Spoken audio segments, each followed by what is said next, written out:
today we have Mr. Rama here with us, and he has been a chief innovation officer with T Hub, and at the same time, he's the advisor to Assam, if I'm not wrong about it.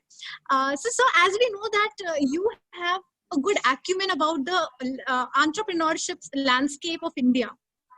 So talking about the same, what do you think? What do you think? Because it's been times have been grim. 2020 has been about COVID.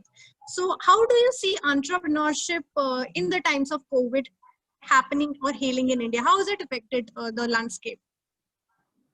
Sure. Thanks, Rimjam. Could you tell me a little bit more about yourself? Oh, Like, what do sure, you do sure. and Sure. So basically, I'm a journalist and I cover political beat and at the same time international relations and investigative beats. And I'm also a political strategist. So I work with various political parties when it comes to elections. So yeah. Okay. Got it. Okay. So good. I think one is like, best wishes for whatever you're doing, Rimjam. That's And thanks a lot. Thanks a good, lot. good that you are trying bunch of things. And I don't know how was this current year for you, but wish you a great 2021 and wish you a lot more Thanks a success lot. of making your mark in all the domains and areas that you intend to cover. In fact, Specific, I pray the same for you. This way, just standing on the verge of 221, and I know it's going to be much better year for you and for all of us. And I hope you just, So why totally, don't you tell us, totally. you give us some tips for the youth, for the youth who want to be entrepreneurs to make their 2021 better so that Yeah. they can So, take cues and really work accordingly. Yeah. right. So I think, Ranjam, I think something that I keep telling the young people, the youth is like, don't, one is like, don't get too bogged down, right? And don't take yourself too seriously. The idea is to kind of, try something different, take initiative, try to solve a problem. And that problem solving could end up being a real startup in terms of an enterprise that is like, profitable, meaningful, and which has a, a presence kind of felt for the real customers. And if that happens, great. Even if it doesn't happen, still I know there's nothing too bad. I think you would have learned what not to do. So I think there's always learning and experience in things that you do and in things that you don't end up doing, right? But Right. the main thing, Remjim, for the youth is to kind of try, to not kind of just kind of sit lazy and to kind of crib about your current conditions and that this whole year is kind of messed up because of COVID. Yes, I mean that's all Right. everybody knows, and that's all same for everyone, right? How is it that you Right. are creating a difference, or how are you looking at it differently? So I think we can kind of look at like a lot of reasons of why not and why I can't, but I think we need to kind of look at things differently. Of Right. even all of this, how can I kind of do something? How can I try? And it's okay to fail, right? It's perfectly okay to fail. Right. So that is something that we kind of talk to a lot of our startups at T Hub and beyond, in fact in the state and beyond, that the main thing is to kind of try and rest of the thing follows later. Don't get into this analysis paralysis mode. I think get out there, talk to customers, validate the problem that you're thinking is really a problem before you even get started. And then I guess there are a lot of people, a lot of incubators, accelerators to help on the way with mentoring, with investment and things of that kind. So as you said, you put across a very beautiful point over there that resilience is the key.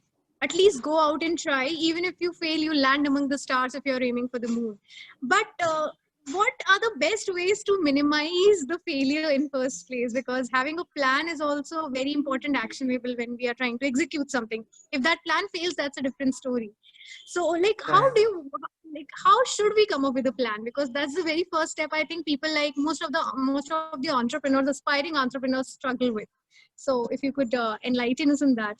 Sure, sure. I mean, good question. And I think the only thing that you can do is like, minimize the areas of failure, or at least don't fail where it is like, completely being stupid, right? So I think there are, Yes. so look at some of the things of how people have gone about building entities or startups. Do enough of groundwork, do research, read, learn as much as you can in general about startup and entrepreneurship in terms of the risk, in terms of how do you go about setting up an entity. Two, about the space that you're trying to build something, I think do enough research there. There's a lot of materials on Google and beyond. I think these are the basic thing that you don't need anything. You need a computer and a good broadband. The next set of things that Right. you would want to do is put off to a senior colleague, a mentor, or whomever you have access to. That, you know what, this is what I'm thinking, and this is what I want to solve. Holds into this and see if it kind of holds tight. What is your advice, right? And those are the things will kind of give you a good idea that are you thinking in the right direction, or are others happy about the idea as you are. Even before you kind of get to the next steps of how do I start building this, what are the tech, get it registered, and things of that kind, right? So there are initial 1, 2, and 3 that you can do, which will allow you to kind of think before you jump in. The question is, how can people brace for stepping out of the comfort zone and become more of a risk taker? Yeah, so I think it is a little bit of an attitude, right? I mean, you need to be able to kind of think that what does risk mean for you? What is an amount of risk that is not going to kill you, right? Not literally, but put you out of space or really kind of change your balance. So I think for everybody, the risk appetite and risk quotient are different. If you are like just out of college, then can you put aside a year and can you try something, right?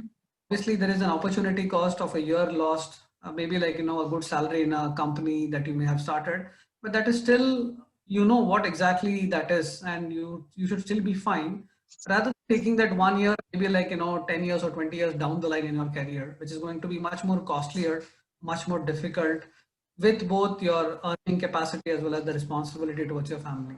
So I think for everybody, you need to pick and choose of what your risk appetite is, how much risk you are able to bear yourself, and only you can tell, depending on your financial cushion, depending on your family background, depending on what your family expectation is from you. Based on all of that, I think you would be a good judge in terms of what is it that I can take as a risk, whether it is putting money in terms of investing into an idea, or I myself putting time. And those are various things that you can kind of put down on paper, list, and then pick and choose from. Okay, okay. This another thing that I think most of the people struggle with, that is with finding a good mentor and finding good investments. So, and I think I know there are many companies which try to help people with that, but it gets a little difficult to even pick among those companies. Like, where should I go? Where should I not go? So, what worked for you? Like, I would like to know your personal experience over here. That Yeah. What approach did you take? Yeah. So I think Rimjam, today, I think we are in a much better position. There is a lot of support from various institutions, various incubators, accelerators. We being one has the leading one in the country. There are various grants and schemes from the government. There are various bodies which are there to help entrepreneurs and early stage companies. So today, I think we are in a much better position. And I think basic search and basic going around should help entrepreneurs find some of those places. And today, all of these places have a connect into the mentors pool. And there are enough of mentors who are in corporates, who are working or doing their own business, who are ready to give back, who are ready to help some of these youngsters kind of, cross some of those loops, whether it is building scalable models for business or raising investment, especially for seed and angel rounds. So I think it is purely for the person to go out and do some basic checks, basic searches. There is enough of today for people to go around. For me, I mean, it is about reaching out to a mentor or an expert in the space that I'm trying to build a startup in. I would kind of reach out, bounce off, and that person will not only validate the idea, but he will bring in a good set of connects that these are the next set of people that I should talk to in terms of how should I go about. Okay, okay. That's actually that's pretty enlightening, I would say. And though there are many questions, but since I understand your schedule is quite hectic Yeah. today, so I'll quickly come to the last question of the day, and that is about the government. Because as we know that since 2014, the current incumbent, they're trying to promote entrepreneurship in many ways. So the schemes that they have, be it about Digital India, be it about Make in India, be it about Atmanirbhar. scheme. So what do you think about that? That how has the landscape changed under the rule of the incumbent, the current government we have, when it comes to entrepreneurship? I think there has been a lot of positives. There is various initiatives both at the state level as well as at the central level. There has been a whole bunch of central government institutions like Invest India, Startup India, Ministry of HRD, Ministry of Electronics and IT, DST, which is Department of Science and Tech.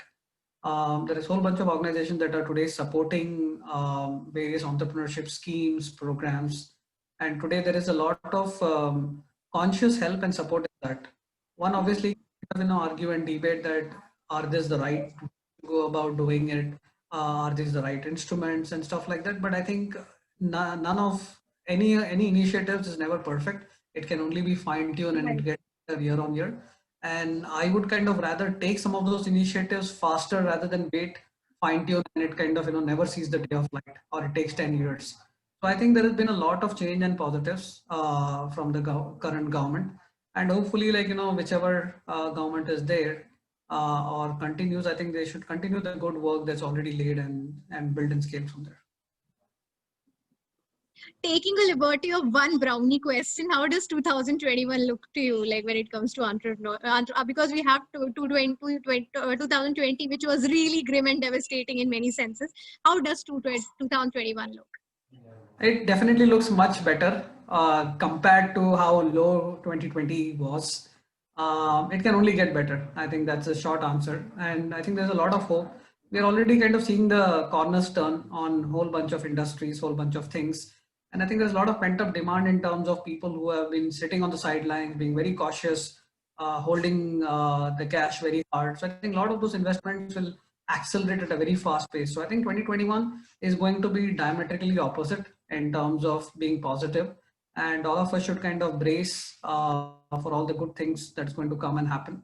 So yeah, I think going to be pretty good for all of us. So thanks a lot, sir, for being there. And as you said, it is only going to get better. We too hope Yeah. the same, and we hope it gets much better for you and for all of us.